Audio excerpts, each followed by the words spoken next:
Dimulai ya. Bismillahirrahmanirrahim. Assalamualaikum warahmatullahi wabarakatuh.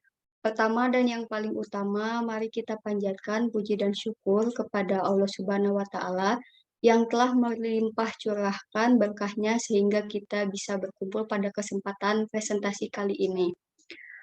Yang pertama, mari kita ucapkan terima kasih kepada Ibu Dr. Wiwin Herwina MPD selaku dosen pembimbing mata kuliah identifikasi kebutuhan belajar kurikulum serta teman-teman kelas B yang nantinya akan menyimak materi video presentasi kali ini. Alhamdulillah, pada kesempatan kali ini kami dari kelompok 1 akan membahas materi tentang macam-macam kebutuhan dalam mengadakan analisa kebutuhan. Terus izinkan saya memperkenalkan diri. Nama saya Dena Yulianti dengan NPM 212103043 selaku moderator yang akan membimbing materi presentasi kali ini ditemani dengan anggota kelompok. Yang pertama ada Nabila Ayu Trisyani, yang kedua ada Jina Tuko Asolihah, yang ketiga ada saya sendiri, dan yang keempat ada Alifia Sahda. Next slide.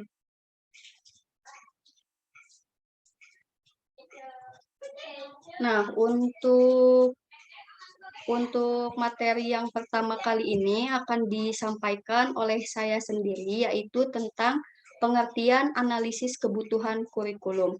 Analisa atau analisis dalam kajian linguistik diartikan dengan sebuah kajian yang dilaksanakan terhadap sebuah bahasa guna meneliti struktur bahasa tersebut secara mendalam. Analisis juga diartikan dengan penyelidikan terhadap suatu peristiwa berupa karangan atau sebuah perbuatan untuk mengetahui keadaan yang sebenarnya dari segi sebab musabab maupun duduk perkaranya. Kebutuhan dapat diartikan dengan sesuatu yang dibutuhkan atau sebuah kesenjangan antara apa yang ada dan apa yang seadanya ada. Sedangkan kebutuhan bagi seorang pendidik adalah sesuatu yang digunakan untuk menentukan latar belakang atas konsep keanekaragaman yang tidak terbatas, guna menyeleksi bidang-bidang normatif yang mengandung kekurangan untuk disediakan penyesuaiannya oleh pendidik. Kurikulum yaitu sebagai pengalaman dalam pendidikan yang diberikan oleh sekolah kepada seluruh anak didiknya, baik dilakukan di dalam maupun di luar sekolah. Pengalaman anak didik di sekolah diperoleh melalui mengikuti pelajaran di kelas, praktek keterampilan, latihan-latihan olahraga dan kesenian, karya wisata atau praktek di laboratorium. Menurut pandangan tradisional, kurikulum merupakan rencana pendidikan. Untuk selanjutnya bisa di next slide.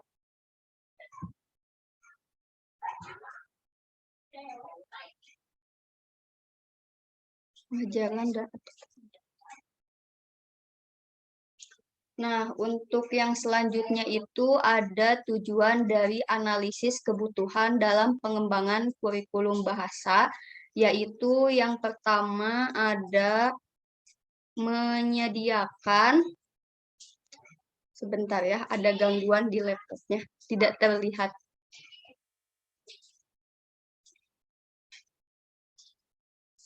Yang pertama ada menyediakan mekanisme pemerolehan gagasan yang lebih luas dan menyeluruh tentang isi, rancangan, bangun, dan implementasi program atau kurikulum bahasa Arab. Yang kedua, mengenali kebutuhan bahasa umum dan khusus bermanfaat bagi pengembangan maksud, tujuan, dan isi bagi program bahasa Arab.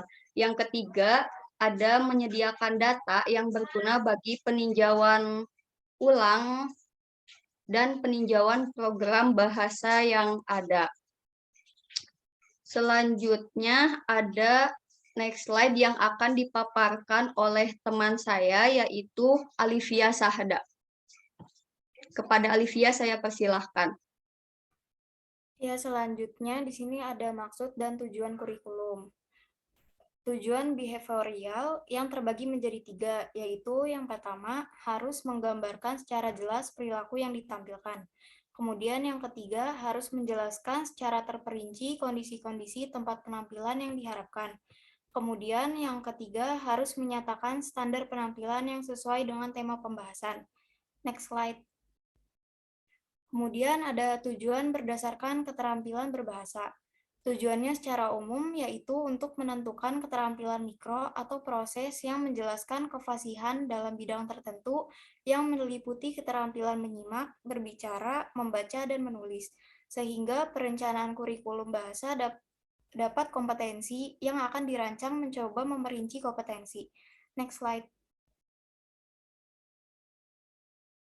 Kemudian di sini ada tujuan yang berdasarkan isi, mengacu pada tujuan pada kurikulum bahasa-bahasa asing yang menekankan pada tipe-tipe akomodasi atau penguasaan tentang letak lingkungan tempat tinggal dan segala hal yang berkaitan, tipe akomodasi kamar atau penguasaan tata letak kamar dan tata ruang rumah, tipe akomodasi perabotan atau penguasaan tata letak perabotan rumah tangga, dan tipe sewa atau ongkos yaitu penguasaan tentang ongkos atau harga sewa.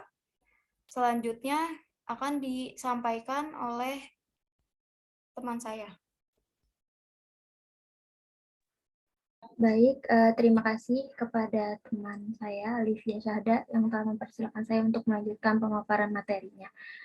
Lalu yang keempat adalah skala kecakapan. Nah, skala kecakapan ini menjadi tujuan dalam program bahasa karena program bahasa yang koheren secara sistematis mampu menggerakkan para pembelajar berjalan lancar menuju ke arah tingkat kecakapan berbahasa. Nah, secara umum, tujuan dari kurikulum dalam pengembangan keterampilan dasar yaitu yang pertama adalah untuk mendapatkan informasi dan pengertian melalui kegiatan mengamati, mendengar, dan membaca. Lalu yang kedua adalah untuk mengolah informasi dan pengertian yang diperoleh melalui keterampilan berpikir reflektif. Lalu yang ketiga adalah untuk berbagi informasi dan mengekspresikan pengertian melalui kegiatan percakapan, menulis, dan alat-alat nonverbal. Lalu yang keempat adalah untuk memanipulasi lambang dan menggunakan pikiran sistematis. Next slide. Untuk yang selanjutnya, jika analisis kebutuhan belajar kurikulum telah dijalankan, lalu yang selanjutnya adalah kita harus merancang silabus. Nah, silabus ini merupakan rancangan tertulis yang dikembangkan pengajar sebagai rencana pembelajaran untuk jangka waktu 1 semester. Silabus ini menjadi pertanggungjawaban profesional seorang guru terhadap lembaga, teman sejawat, siswa-siswi maupun kurikulum sehingga mampu merefleksikan budaya suatu masyarakat tertentu. Next slide.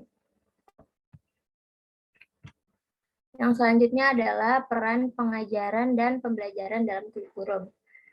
Yang pertama tentang pengajaran. Nah, pengajaran ini adalah suatu kegiatan yang dalam kegiatan pembelajaran dilakukan oleh seorang guru. Nah, pengajaran ini mempunyai tujuan yang sesuai dengan tujuan pendidikan nasional yang meliputi 3 tujuan, yaitu yang pertama adalah tujuan umum atau TU, yang terdiri dari mempelajari konsep pokok dan prinsip pengembangan kurikulum, mengembangkan pedoman kurikulum dan silabus tertentu, dan membuat desain serta rencana instruksional bidang studi. Lalu yang kedua adalah tujuan instruksional umum atau TIU, yaitu yang pertama ada menentukan langkah dalam pengembangan kurikulum, menjelaskan hubungan antara pengembangan kurikulum dan desain instruksional, mengidentifikasi dan menyatakan alasan atau rasional dalam memilih pendekatan kurikulum, serta mengembangkan silabus suatu mata pelajaran menurut pilihan, mengembangkan pedoman kurikulum suatu mata pelajaran yang meliputi silabus, strategi pembelajaran, sumber belajar, dan sistem evaluasi, serta yang terakhir adalah membuat desain suatu topik mata pelajaran yang meliputi TU dan TIK. Lalu yang ketiga ada tujuan instruksional kelas khusus atau TIK, yaitu pengukuran tujuan instruksional khusus ini meliputi beberapa unsur, yaitu ada apa yang isinya mengenai dirumuskan untuk menyatakan sebuah perbuatan yang diharapkan, lalu hingga mana dirumuskan untuk menyatakan kuantitas atau kualitas siswa-siswi, lalu siapa penguasa materi oleh itu merupakan suatu pengukuran yang menyatakan sasaran, dan yang terakhir adalah bagaimana tentang kondisi secara spesifik. Lalu yang selanjutnya akan dipaparkan oleh Jitna.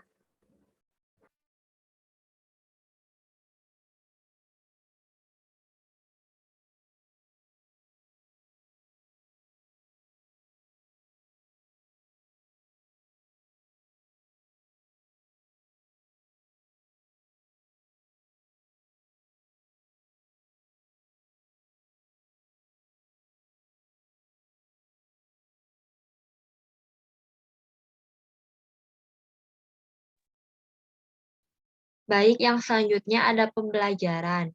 Pembelajaran merupakan kombinasi yang tersusun meliputi unsur-unsur manusiawi, material, fasilitas, perlengkapan, dan prosedur yang saling mempengaruhi untuk mencapai tujuan pembelajaran. Pembelajaran tidak terbatas di ruang kelas saja, namun ia diwarnai oleh organisasi dan interaksi berbagai komponen untuk membelajarkan siswa-siswi. Pembelajaran juga diartikan sebagai aktualisasi aktualisasi kurikulum yang menuntut keaktifan guru dalam menciptakan dan menumbuhkan kegiatan bagi para perencana yang telah diprogramkan. Yang selanjutnya ada macam-macam kebutuhan dalam analisa kebutuhan. Yang pertama ada kebutuhan normatif. Kebutuhan normatif merupakan kebutuhan yang ada karena dibandingkan dengan norma tertentu. Yang kedua, kebutuhan komparatif adalah kebutuhan yang muncul jika membandingkan dua kondisi atau lebih yang berbeda. Yang ketiga, kebutuhan yang dirasakan merupakan hasrat atau keinginan yang dimiliki masing-masing peserta didik yang perlu ditingkatkan. Yang keempat, kebutuhan yang diekspresikan. Kebutuhan jenis ini merupakan kebutuhan yang dirasakan seorang mampu diekspresikan dalam tindakan. Yang kelima, kebutuhan masa depan, yaitu mengidentifikasi perubahan-perubahan yang akan terjadi di masa mendatang, misal penerapan teknik pembelajaran yang baru dan sebagainya. Yang keenam, kebutuhan insidentil yang mendesak, merupakan faktor negatif yang muncul di luar dugaan yang sangat berpengaruh, misal bencana nuklir, kesalahan medis, bencana alam, dan sebagainya. Sekian dari saya kembalikan kepada moderator. Baik, terima kasih kepada rekan-rekan semua yang telah memaparkan materinya. Di sini izinkan saya untuk menyimpulkan dari materi apa yang telah rekan-rekan sampaikan. Untuk simpulannya, analisa atau analisis kebutuhan merupakan cara efektif untuk mengidentifikasi suatu permasalahan yang muncul dalam sebuah organisasi pembelajaran guna memperbaiki kesenjangan yang terjadi agar pembelajaran dapat dirasakan lebih efektif dan akurat. Analisa kebutuhan juga perlu dilakukan sebagai upaya meminimalisir tingkat kesenjangan dan permasalahan-permasalahan yang terjadi. Mungkin sekian simpulannya. Baik jika nantinya teman-teman rekan kelas B ada yang ingin bertanya, akan kami tampung. Mungkin untuk presentasi kali ini saya cukupkan saja. Eh, saya ucapkan mohon terima kasih kepada semuanya. Mohon maaf apabila ada kesalahan kata, karena sesungguhnya kesalahan milik kita, sementara kesempurnaan hanya milik Allah Subhanahu wa Ta'ala. Saya ucapkan terima kasih. Wassalamualaikum warahmatullahi wabarakatuh.